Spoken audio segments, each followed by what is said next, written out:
नमस्कार दोस्तों। आज की इस खतरनाक कहानी की शुरुआत करने से पहले आप सभी लोगों को बताना चाहता हूं कि हमारी लेटेस्ट हॉरर शॉर्ट फिल्म सोना मना है रिलीज हो चुकी है। लिंक वीडियो के डिस्क्रिप्शन बॉक्स के साथ साथ कमेंट सेक्शन में पिन करके डाल दे रहा हूं। इस वीडियो के बाद उसको भी एंजॉय करना। बहुत डरावनी और बहुत ही मजेदार है। चलिए अब आज की इस खतरनाक भूतिया स्टोरी की तरफ आगे बढ़ते हैं। तो भाई ये जो घटना है आज से लगभग 9 साल पहले यानी कि सन 2016 के आसपास तौकीर नाम के लड़के के साथ घटी। तौकीर हैदराबाद के पास के एक बहुत ही छोटे से गांव में रहता था। बहुत छोटे गांव में ऐसा था कि तौकीर बहुत गरीब परिवार से बिलोंग करता था। तौकीर की फैमिली में उसका एक भाई, उसकी एक बहन और उसके अम्मी अब्बू थे। तौकीर का सीन ऐसा था कि उसके जो पिताजी थे ना, उसके अब्बू जो थे ना, वो काफ़ी ज़्यादा कमज़ोर थे। मतलब वो ना कोई भी काम ज़्यादा मेहनत से नहीं कर पाते थे। पता नहीं उनको शुरू से कुछ तो भी बीमारी रही होगी। तो तौकीर थोड़ा समझदार लड़का होने के कारण उसने ये अपने दिमाग में पाल लिया कि मैं मैक्सिमम 10वीं तक की पढ़ाई करूँगा, उसके बाद मैं कोई नौकरी चाकरी ढूंढने के लिए बड़े शहर में चला जाऊँगा। उसने अपना 10th का एग्ज़ाम अच्छे से पास किया, मार्क्स भी अच्छे आ गए। अब मजबूरी थी, पिताजी के हाथ पैर ज़्यादा चलते नहीं थे, जैसे तैसे करके थोड़े बहुत पैसे कमा रहे थे। छोटे भाई बहन थे, घर में अम्मी भी थी, तो पैसे तो कमाना है, पहले से प्री डिसाइडेड था। तो वो हैदराबाद पहुंच जाता है। वहाँ पे दर दर घूमता है कि कोई तो नौकरी पे रख ले, लेकिन एक छोटे बच्चे को नौकरी में कौन रखेगा। बहुत कम लोग ऐसी रिस्क उठाना चाहते हैं। फिर किस्मत से उसने कहीं पे झूठ बोला कि मैं 18 साल का हो चुका हूं। अब कोई सर्टिफिकेट तो देखेगा नहीं छोटी मोटी नौकरी देने के लिए। तो एक होटल था, उसका मालिक इससे बात करता है और इसको नौकरी पे रख लेता है। अब जहां पर यह होटल इसको मिला था काम करने के लिए, इस होटल की इससे घर से दूरी लगभग 7 किलोमीटर की थी। इसने सोचा कि यार होटल में थोड़ा ऐसे ही झाड़ू पोछा करने का काम मुझे मिला है, पगार भी कोई इतनी ज़्यादा है नहीं कि मैं हैदराबाद में रहने लगूं। 7 किलोमीटर है, मैक्सिमम 8 किलोमीटर दूर होगा मेरा घर, तो मैं घर से आना जाना करूंगा। इसने ये नौकरी तो एक्सेप्ट कर लिया और यहाँ पे बस वस के साधन का पता लगा लिया। अब जहां पर इसका होटल है वहां से थोड़ा दूर इसको आगे चल के एक बस पकड़ना पड़ता और फिर वो बस इसको इसके गांव के लगभग 2 किलोमीटर दूर तक लेकर जाती और बस वहां पर इसको उतार देती और ये 2 किलोमीटर का सफर इसको पैदल तय करना होता। ये एक बहुत छोटे से गांव से था, तो ये जो बस थी अंदर इसके घर तक नहीं जाने वाली थी, 2 किलोमीटर पहले ही उतारने वाली थी। इसने सोचा कि ठीक है यार, सब कुछ एडजस्ट कर लूंगा, अपने परिवार के लिए इतना करना तो बनता है। अब वो वहां पर काम पे लग गया है, होटल में बढ़िया मेहनत लगन से काम कर रहा है और पता ही नहीं चला कि कब 1 महीने कट गए। लाइफ अच्छी हो गई, पहली सैलरी भी हाथ में आई तो घर के लोग भी बहुत खुश हुए। क्या कर सकते थे, बेचारे मजबूर थे, घर पे ज़्यादा पैसे नहीं आते थे, तो छोटे बच्चे की कमाई से ये लोग खुश हो रहे हैं। फिर कट टू एक दिन बहुत बारिश हो रही थी, पता नहीं बिन मौसम बारिश हो रही थी। तो इसके जो सेठ जी थे होटल में, जिनने इसको अपने पास नौकरी में रखे थे, सेठ जी इसको बोलते हैं कि देख बेटा, आज रात के 9:30 वैसे ही बज गए हैं, बारिश बहुत तेज़ हो रही है, तेरे गांव जाने वाली बस शायद ही तुझे मिले। तो एक काम कर, होटल में जो ऊपर नौकरों वाला कमरा है वहाँ पर तू आज रात ठहर जा। एक दो लड़के और जो दूर से आते हैं वो भी ठहरने वाले हैं, तो अब इतनी बारिश में जाएगा, रिस्क उठाएगा, कोई मतलब नहीं रहेगा ना। फिर सुबह अपना काम कल के दिन भले ही जल्दी शुरू कर लेना और जल्दी छुट्टी ले लेना और घर चले जाना। ये बोलता है ठीक है सेठ जी, नहीं जाता मैं घर। ये नहीं गया घर। ये जब पहली रात इस होटल के ऊपर बने हुए कमरे में रुका, जो कि ऐसे काम करने वाले कर्मचारियों के लिए बना हुआ था, तो इसको अच्छा लगा। एक दो लड़कों से बातचीत हो गई। अब क्या करें, कम उम्र का लड़का है, दोस्ती यारी भी हो जाती है। हम कई बार अपनी दोस्ती यारी में कम उम्र में बहुत ज़्यादा बहस से जाते हैं, तो इसको पहली नाइट अपने दोस्तों के साथ स्पेंड करके बहुत अच्छा लगा, एक यूनिक एक्सपीरियंस मिला। तो इसने क्या सोचा कि घर में जल्दी नहीं जाऊंगा, और हुआ तो आज की रात भी मैं यहीं पर रुकूंगा, क्योंकि जो बाकी के और जो लड़के थे ना जिसके साथ इसकी बॉन्डिंग हो गई थी एक रात में, वो लड़के भी कह रहे थे कि हम शायद आज भी रुकेंगे, मतलब नेक्स्ट रात भी रुकेंगे। तो इसने अपना काम खत्म किया और रुक गया। सेठ जी को क्या प्रॉब्लम, सेठ जी ने तो अपने कर्मचारियों को रखने के लिए ही वो कमरा बनवाए थे। ऐसी 3 रात हो गई, 4 रात हो गई, अपने घर पे गया ही नहीं। अब चौथी रात के बाद रात थी ईद की। अब ईद की रात भी इसके घर जाने का प्लान नहीं था। ये अपने दोस्तों के साथ ही होटल के बने हुए इस कमरे में ही रुकने वाला था। क्या होता है कि ईद की रात को पूरे शहर में, पूरे गांव में लोग जश्न मना रहे हैं भाई, अपने अपने हिसाब से।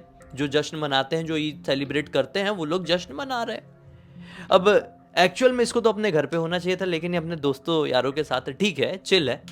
इसका फोन बजता है, देखता है अब्बू का फोन है। हाँ अब्बू, क्या हुआ? बोलते हैं कि बेटा आज की रात तो घर आ गया होता, घर परिवार को भूल गया है क्या काम दोस्ती यारी के चक्कर में? तेरी बहन की बहुत ज्यादा तबीयत खराब है बेटा, जल्दी से घर पर आ जा, कैसे भी करके, किसी भी कंडीशन में। हम संभाल नहीं पा रहे हैं चीजों को। ये बोलता है कि क्या बात कर रहे हैं अब्बू आप? बोलते हैं हाँ बेटा, और हो सके तो अपने सेठ से थोड़ा पैसे लेकर आ जा, कोई हॉस्पिटल भागना पड़े तो अपने पास कुछ बचा नहीं है, ईद के चक्कर में थोड़ा खर्चा भी हो गया था। इसने बोला बताओ, आज की रात जब हमको खुशी में इन्वॉल्व होना था, हम किस जोन में चले गए, मतलब कहाँ फंस गए, बहन की तबीयत कैसे खराब हो गई। इसने बोला अब्बू मैं पहुंचता हूँ, ऐसा बोल के फ़ोन काट दिया। अपने दोस्तों को बोला मैं निकल रहा हूँ भाई, तुम्हारे पास कुछ पैसे हैं क्या? तो दोस्तों ने बोले अपने पास पैसे तो नहीं है भाई, तू सेठ जी से बात कर। ऐसी सिचुएशन में सेठ जी जरूर मदद करते हैं कि घर परिवार में कभी कुछ परेशानी उठ जाए। तू तो नया नया लगा है, हम तो पहले से यहाँ पे काम कर रहे हैं, हमारी बहुत मदद की है सेठ जी ने। रात बेरात एनी टाइम हम सेठ जी को फ़ोन कर देते हैं, वो गुस्सा नहीं करते। इसने मोबाइल उठाया, सेठ जी को फ़ोन किया। सेठ जी इतने अच्छे आदमी, बोले कि मैं एक आदमी को कमरे तक भेज रहा हूँ, होटल तक भेज रहा हूँ, उसके हाथों पहुँचा दे रहा हूँ, कुछ खाने पीने का सामान भी पहुंचा रहा हूँ कि घर पर लेकर जा, तुम्हारा त्यौहार है, ईद का दिन है, तुम्हारे लोगों का, और ऐसा गम वाला माहौल बन गया, थोड़े पैसे पहुंचा रहा हूँ और आराम से जाना। इसने बोला ठीक है सेठ जी आप पहुंचा दो। तो अब एक आदमी, सेठ जी का ही कोई आदमी रहा होगा, तो सेठ जी से कुछ खाने पीने का सामान रख लिया, थोड़े पैसे रख लिया और होटल तक आया तौकीर को देने के लिए। होटल के सामने ही बाइक उसकी बंद पड़ गई। अब बाइक है कि उसकी स्टार्ट होने का नाम ही नहीं ले रही है। खैर इस आदमी ने तौकीर को कुछ मिठाई लेकर आया था, कुछ खाने पीने का सामान था, वो दे दिया। जो सेठ जी ने पैसे पकड़ाए थे वो तौकीर को पकड़ा दिया और बोला देख भाई तौकीर, बाइक खराब हो गई, स्टार्ट नहीं हो रही है, मैं तुझे तेरे गांव तक नहीं ले जा पाऊंगा, माफ़ करना। बुरा मुझे भी बहुत लग रहा है, तेरी बहन मेरी छोटी बहन जैसी, लेकिन क्या करूं, ये चालू होने का नाम ही नहीं ले रही है। ये बोलता है अरे भैया कोई बात नहीं, मैं चले जाऊंगा, धन्यवाद, आपने सेठ जी का दिया हुआ सामान एटलीस्ट मुझे दे दिए, पैसों की ज़रूरत पड़े मैं निकलता हूँ, आगे कुछ ना कुछ साधन मिल जाएगा, आज चलता फिरता होगा कुछ ना कुछ। ये बाहर निकला होटल से, ढूंढने लगा कोई बस, रिक्शा, ऑटो, किसी का सहारा, लिफ्ट कुछ मिल जाए, लेकिन लिटरली इसको कुछ भी हेल्प नहीं मिली। इतनी रात में कहाँ से, बहुत रात हो गई थी यार, बहुत रात के लगभग 1 बज रहे थे। 1 बजे कोई ऐसा पब्लिक ट्रांसपोर्ट तो चलेगा नहीं ना, बंद हो जाता है, मुंबई जैसी जगह में भी बंद हो जाता है, बड़े बड़े शहरों में सब बंद। 1-2 बजे बहुत बड़ी बात हो जाती है। हालांकि पर्सनल व्हीकल लोग चलाते रहते, लेकिन रात बेरात ऐसे कोई भी किसी की भी मदद करने से पहले 1 करोड़ बार सोचता है भाई। ये हेल्प के तलाश में बढ़ चला, हाईवे पकड़ के लगभग 5 किलोमीटर आगे तक, कोई भी साधन नहीं। अब एकदम सुनसान रास्ता है, 5 किलोमीटर ये क्रॉस कर चुका है और ये उस पॉइंट तक पहुंच चुका है जिस पॉइंट में इसको बस उतारती थी। इसने बोला अब इतना तो ऑब्वियसली मुझे चल के जाना ही पड़ता किसी भी कंडीशन में, तो मैं ऐसे ही निकलता हूँ। तो अब वो पैदल पैदल जाने लगा। तो भाई जिस रास्ते से ये रेगुलरली अपने घर जाता था, उस रास्ते में पता नहीं क्या कौन सी खुदाई हो गई थी इसकी, ऐसे पूरी खुदाई करके रखे हुए थे। और जो 2-4 दिन पहले बारिश हुई थी बड़ी घनघोर वाली, उस बारिश की वजह से यहाँ पर गड्ढा जो था, वो गड्ढे में ना भयंकर वाला पानी भर गया था। इसने बोला शिट यार, 4 दिन से मैं इस रास्ते से आया नहीं, तो इस रास्ते की मुझे कुछ खोज खबर नहीं, कुछ पता नहीं चला, इसमें इतना पानी भरा हुआ है। अब मैं अपने घर, अपने गांव तक जाऊं तो जाऊं कैसे? 5 किलोमीटर का लंबा सफर मैं आसानी से तय करके आ गया, लेकिन अब ये 2 किलोमीटर का इजी रास्ता मैं कैसे कंप्लीट करूं? गड्ढा खुदा हुआ है, पानी भरा हुआ है। फिर अचानक से एक पुराना रास्ता याद आया, जिससे ये कभी कभी कहीं कहीं आना जाना करता था, लेकिन मन में एक डर सा भी लगा, क्योंकि उस रास्ते में एक बहुत पुराना कब्रिस्तान भी पड़ता है। तो वहां से जाऊं या ना जाऊं ऐसे सोचने लगा। लेकिन इसको फिर से अपनी बहन की याद आई, अरे बहन की तबीयत बहुत खराब है और घर वाले बार बार फोन नहीं कर रहे मुझे, इसलिए शायद मामला घर पे ज्यादा तो नहीं बिगड़ गया, मुझे घर किसी भी कंडीशन में पहुंचना पड़ेगा। इसने वो दूसरा वाला रास्ता पकड़ लिया जहां से ये जाने से डर रहा था, वही शमशान घाट वाला रास्ता। अब ये रास्ता थोड़ी आगे ही बढ़ा है, इसको एक मिला ब्रिज, एक ब्रिज जिसमें नीचे गड्ढा जैसा था, वहां पे कचरा वगैरह डंप करते थे। उस ब्रिज को इसने आधा चला है कि इसको पीछे से किसी की ऐसी खांसने की और एक साथ हिचकी लेने की आवाज सुनाई दी। ये घबरा गया, ये पीछे पलट कर देखा तो वो जो हिचकी और खांसने की आवाज है पूरा इलाका गूंज पड़ा था। उस खांसी और उस हिचकी का सोर्स कहीं दिखाई नहीं दिया, मतलब कोई आदमी इसको पूरे रास्ते में दिखाई नहीं दे रहा है कोई भी, यानी इस पूरे रास्ते में इस पूरे इलाके में अकेला है, तो खांसा हिचकी लिया कौन? इसका दिमाग खराब हो गया, इसने इग्नोर किया, सोचा मेरे दिमाग का वहम भी हो सकता है, मुझे बहुत ज़्यादा डर लग रहा है, इसीलिए अब ये सीधा सीधा सीधा सीधा और बढ़ चला आगे। थोड़ी आगे जाने के बाद आखिरकार वो शमशान घाट आ गया। उस शमशान घाट का जो गेट था उसको इग्नोर करते हुए उससे भी आगे बढ़ा है कि अब गेट को क्रॉस करते से इसको ऐसी आवाज सुनाई दी कि मेरे पीछे पीछे कोई चल रहा है। इसका दिमाग खराब, मैं पीछे पलट कर देखूं या ना देखूं। ये रुका और ना चाहते हुए भी, क्या मालूम इसके दिमाग ने कौन सा गेम खेला, इसने पीछे पलट कर देख लिया। पीछे पलट कर देखा तो इसकी नजर सबसे पहले शमशान घाट के गेट के पास रखे हुए इतने बड़े पत्थर के ऊपर पड़ी। उस पत्थर के ऊपर बैठा हुआ था एक बुढ़ा सा आदमी, एक बड़ी सी लाठी पकड़ के। ये चाह भी नहीं रहा है फिर भी ये सब कुछ ये कर रहा है। पूछ लिया कौन हो तुम, और ऐसे शमशान घाट के पास क्यों बैठे हुए हो? वो बुढ़ा जो अब तक लकड़ी पकड़ के नीचे देख रहा था, वो धीरे धीरे अपना सर उठाया। लिटरली उसकी आंखों की पुतलियां नहीं थी। धीरे से उठा, ये उस बुढ़े को देखता ही रह गया। वो बुढ़ा धीरे धीरे धीरे करके चल के इसके पास आया, बोला तू कौन है रे? इतनी रात गए यहां से तू क्यों गुजर रहा है? मैं तो यही रहता हूं, मुझे किसी स्वादिष्ट चीज की बहुत अच्छी खुशबू आई तो मैं बाहर निकला। ये चीज तेरे पास ही है ना? क्या रखा है हाथ में? क्या है उस डब्बे के अंदर?